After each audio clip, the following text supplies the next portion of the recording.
This room is known as the Churchill Bunker. We developed it after we remodeled the clinic upstairs. So we needed a place where we could meet and give our birthing room classes, our birthing classes. So it may get a bit warm, but given that it's minus 24 out, perhaps it'll be okay. There is a fan, I would denote, and I would also tell you that the fridge has water if you are interested, or other sodas in there, I think. So feel free. The bathrooms are upstairs, as you all know, I'm sure. So welcome to the class. By the way, Andrew Miller is our student videographer. He's studying media, and we've asked him to film some of the classes that we give to begin to develop the programs that are little vignettes that we can put online, affiliated and linked to our website, as well as Facebook, YouTube, etc. So ignore him if just act naturally.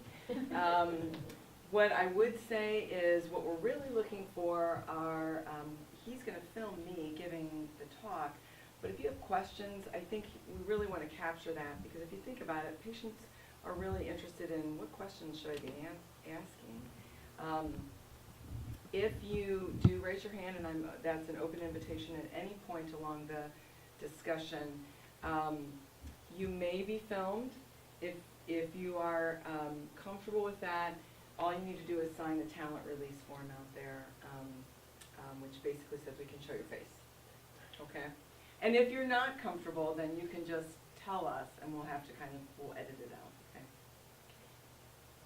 All right. So this is a birthing class that the group developed probably about 6 years ago. It was born from the idea that when the partners were communicating with each other about our various patients, a lot of similar questions were being asked by patients. And what we decided was there may be a more cohesive and comprehensive way to address questions commonly asked by our patients, and also address those things that maybe they didn't know they should be asking. So it's informational, it's very open to discussion. I welcome questions, don't feel inhibited, please ask them. So we're going to start. By the way, there typically is a pediatrician that is here, and I'm not sure who it is going to be, but usually a pediatrician comes at the tail end of the presentation. I don't know if they've confirmed tonight, but if they do come, it's nice they kind of talk about planning to take your baby home and what are some of the key things that you should maybe understand and know, and how to contact them. So I think it's a good ending to this discussion.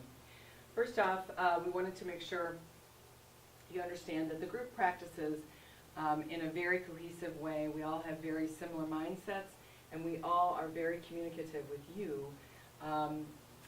We share your goals. We're committed to a good outcome. Obviously, we want to keep you safe and your baby. Our goal is to provide the very highest level, highest level of obstetric care. Obviously, communication and flexibility are very important. And it is very much of a team approach. Come on in, find a seat. You may have to kind of end up in the front. Oh no, there's seats. So we're going to talk. This is kind of an outline of what we're going to touch base on. We're going to talk about the stages of labor and delivery. We're going to talk about comfort measures, meaning how to control discomfort, pain, etc. while laboring. We're going to talk about assisted deliveries, and what I mean by that is forceps, vacuum, and then obviously cesarean section. And also expectations on your end, commonly asked questions, concerns, and things that you may be curious about or worried about. This is a very famous illustration, medical illustration by Frank Netter. It basically is showing what it looks like to be pregnant at term, and what it does to the human body. You can see why many of the symptoms that a pregnant woman has, bowel dysmotility, constipation, abdominal discomfort, strain or stress on your pelvis and your ligaments, all relate to the fact that there is a very, very large uterus with a 7, 8-pound baby, plus amniotic fluid, plus placenta in your abdomen. So it is a tremendous physiological and physical strain. This is a diagram of discussing how does someone actually birth a child? How does the baby fit through the pelvis? And this is a cross-section of a pelvis and the baby's beginning the labor, before engagement, engagement where the head begins to flex or tuck and the baby descends.